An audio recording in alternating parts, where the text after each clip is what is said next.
Good morning. Welcome back to yet another section of Ways with Words. In our last class, we went through the poem Old Folks Laugh. Today, we are going to speak about the themes of the poem. After that, we should discuss the question answer session. Old Folks Laugh theme. Laughter, a form of freedom. The poet describes the laughter of the old folks as a form of freedom. It's freedom from the restrictions imposed by the society on what is acceptable and what is not. We already knew that laughing very loudly in presence of others, it is not good manners. So like that, we have the restrictions imposed by the society on what is acceptable and what is not. This is why the poem begins with the observation that the old folks are no longer content with just simpering. Even about their laugh, they have the satisfaction with just silly smiling. They don't have any emotions. They are entirely free from such pretensions. That is why they have the content. Simpering refers to a silly smile, and the old folks no longer wish to put on a silly smile just because it is considered acceptable social behavior. Rather, they laugh an infectious, boisterous laughter.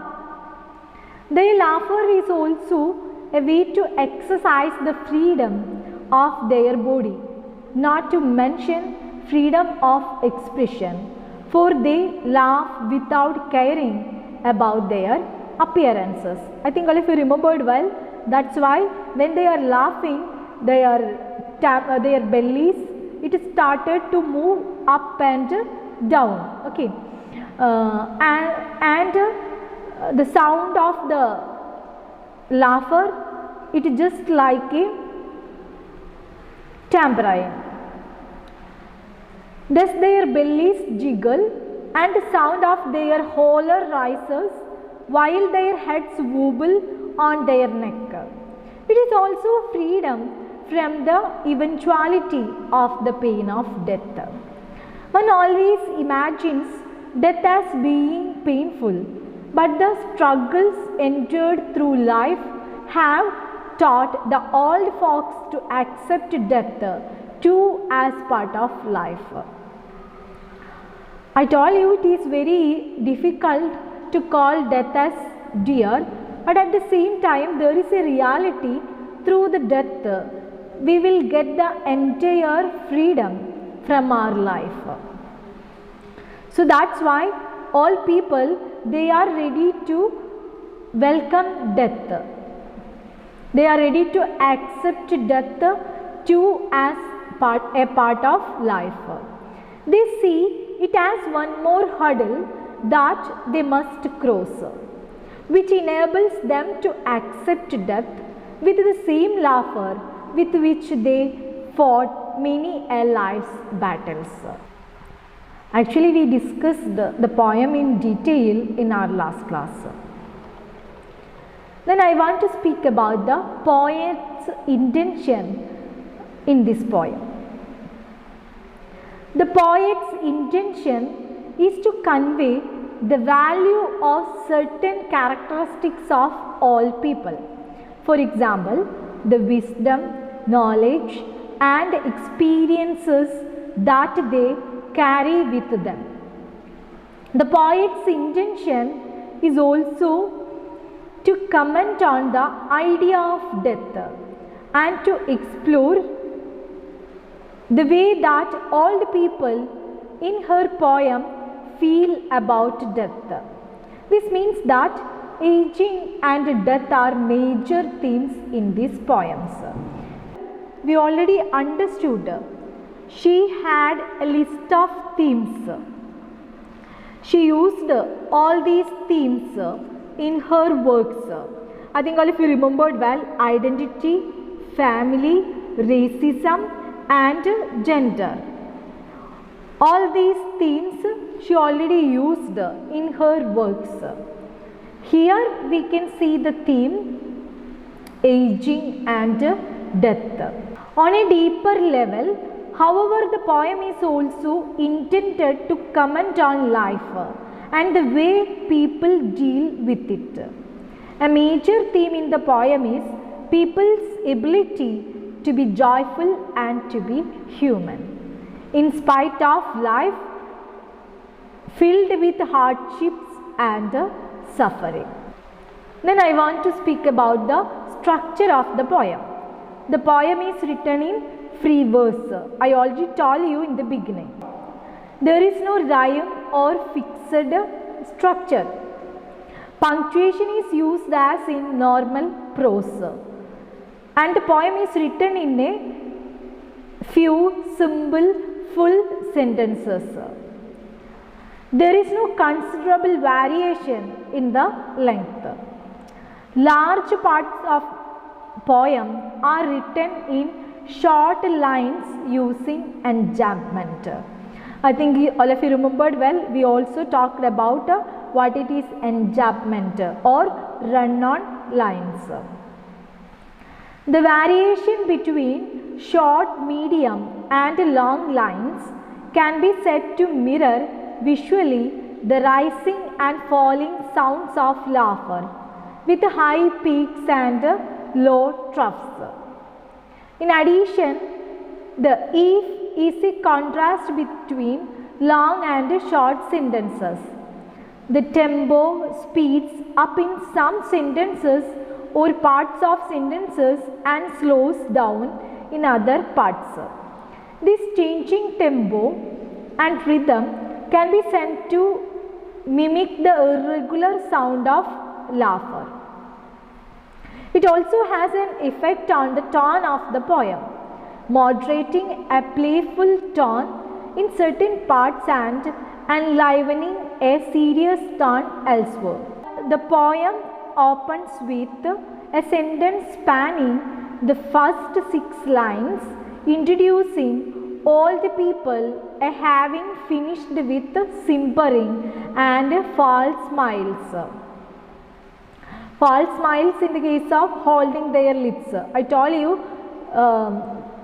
in the case of all people, they are not at all holding their lips this and that way, because they are entirely free from the pretensions. That's why there is no need to worry about the society.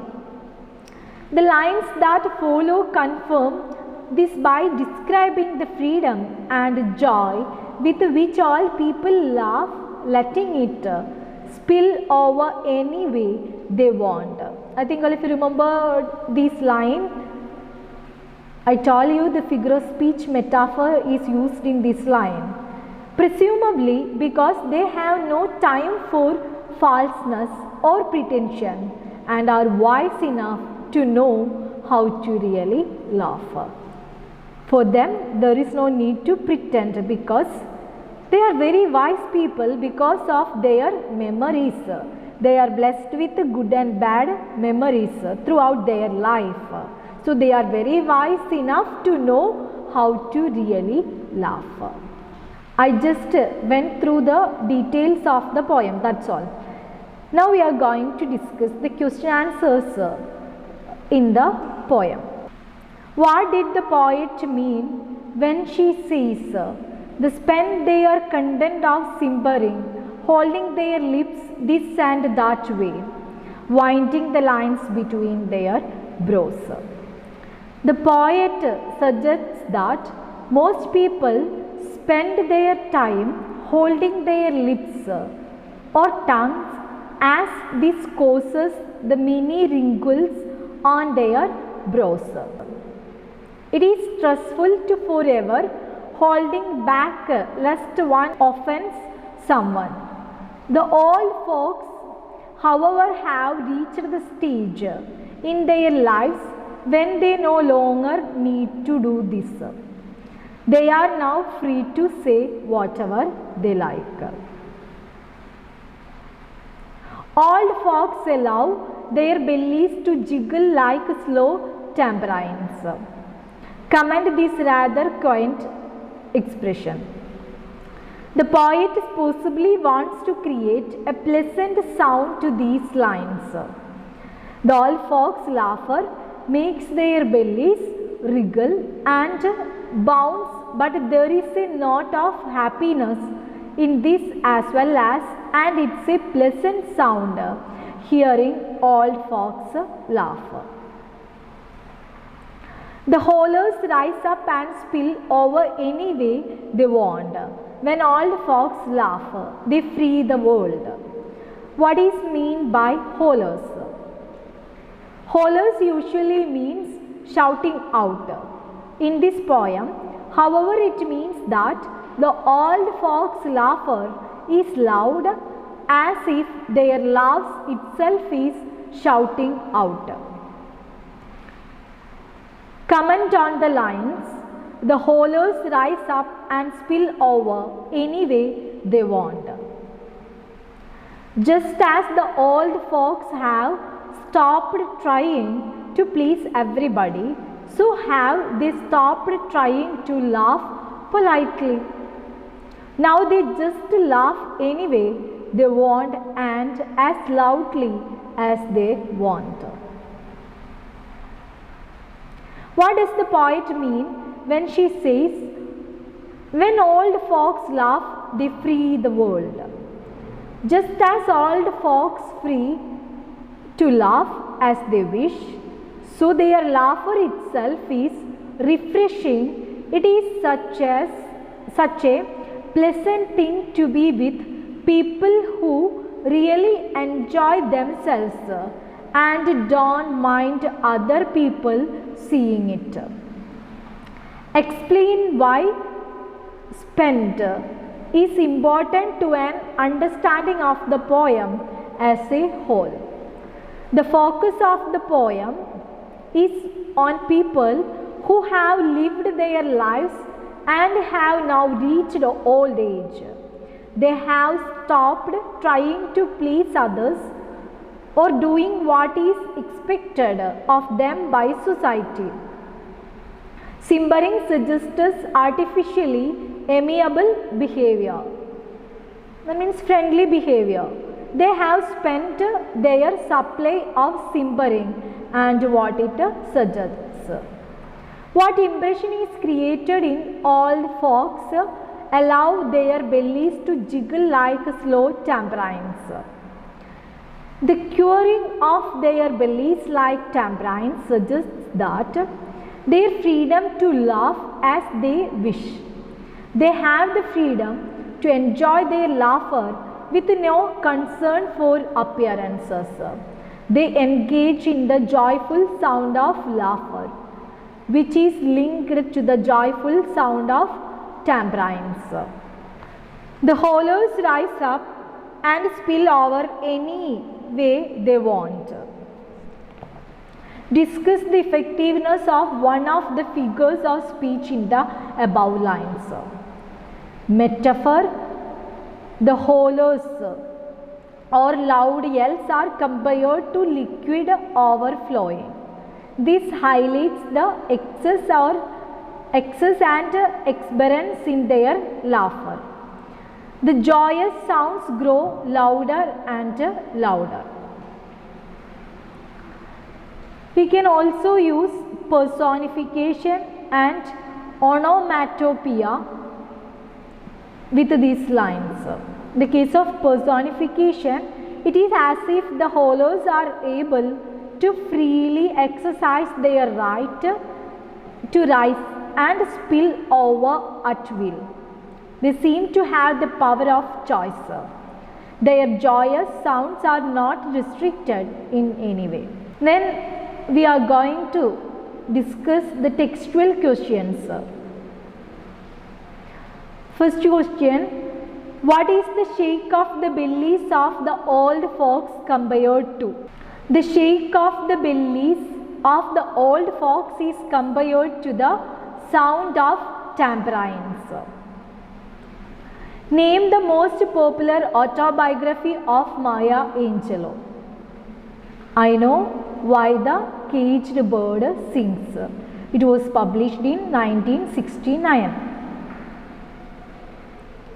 It is the most popular autobiography of Maya Angelou.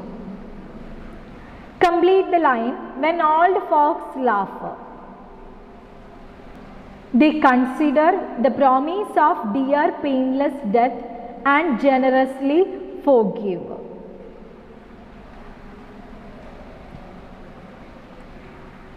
Next question. The laps of the old folks are filled with dash. Filled with the memories. Next question. What do you mean by hollows? Hollows means loud shouts made without any inhibitions.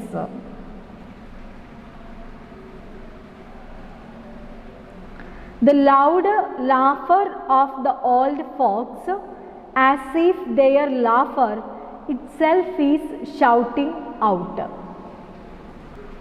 Answer the following questions in a sentence or two each.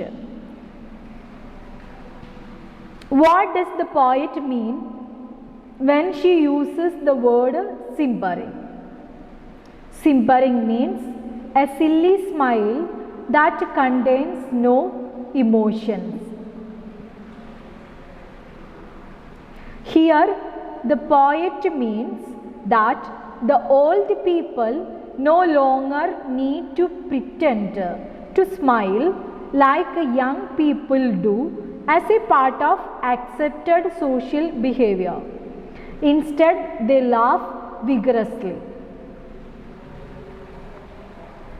Next question. Why are the old folks able to forgive life? Old folks are able to forgive life because their experiences of the world makes the difficult thing bearable for them. The best and worst experiences of the old folks make them wiser. The struggles that they endured throughout life have taught them to accept life as it is, and their laughter helps them to forgive life. What is the best and worst of remembering? The best and worst of remembering is looking back at one's life. The best and worst of remembering refers to the memories of the old folks about the varied experiences in their life that have made them wise. Why does the poet uses run-on lines for the poem? The poet uses run-on lines for the poem because the poem is all about the old folks' laughter. Their laughing seems to be spontaneous, uncontrollable and free, that is, it has the quality of a run-on. Explain briefly the comparison made about the bellies. When the old folks laugh, their entire body shakes. Bellies goes up and down or from side to side like tambourine jiggles. Tambourine is a musical instrument which is played by shaking or hitting on it. So the poet compared the old folks' bellies with a tambourine.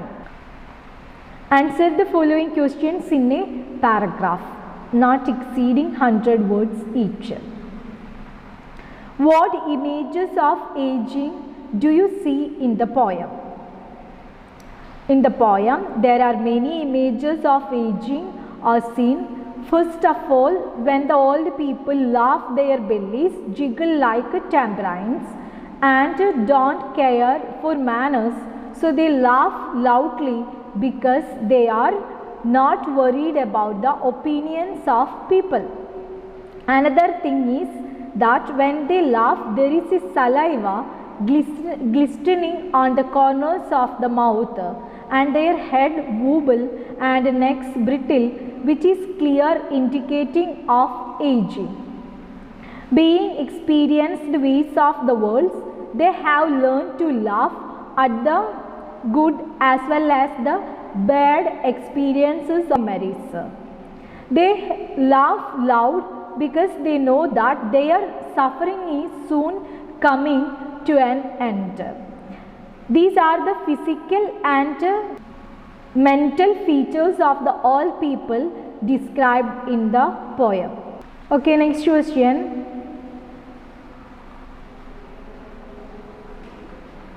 Comment on the subject of death discussed in the concluding lines of the poem. The final stanza offers an explanation to why all people laugh. The poem suggests that they laugh because laughing makes the difficult things in life bearable, such as the idea of death.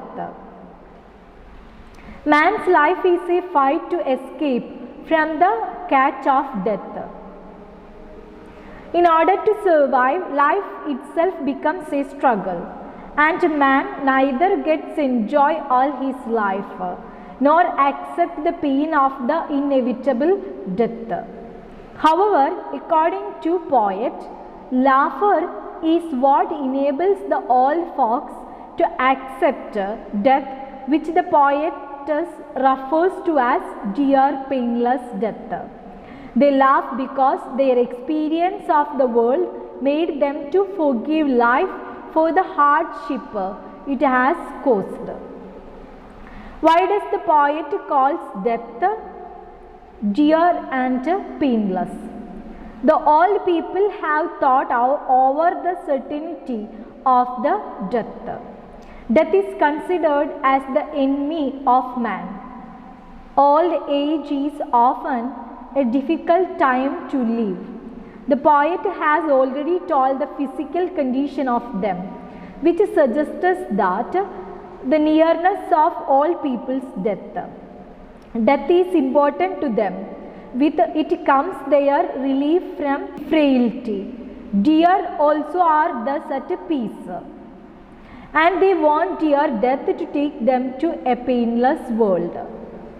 They have forgiven everything and everyone that has never ever brought them is grief or hardship. Generously suggests that their forgiveness was undeserved, and that the life was for the most part merely an inconvenience to them. Discuss the laugher as a metaphor for freedom. Maya Angelou has used laugher as a metaphor for freedom in her poem All Folks Laugh. She says that when all people laugh, they laugh spontaneously, uncontrolled and freely, because they experience freedom and laugh loudly as they want. But when young people laugh, they have to care about the facial appearance and curves and makeups. Sometimes they simper as though they laugh. But the old people don't bother about the public. They laugh as they wish and shows us an act of liberation. They laugh the way they want and not the way others want. This is what we say freedom to express our will wherever or whenever we want. So Maya Angelou shows even the old people's laughter is the metaphor. I think all of you understood the poem well. So go through the question answers well, read the poem thoroughly. We already discussed the majority of the questions in the textbook. Then study the question answers. So we will meet in the next class. Thank you.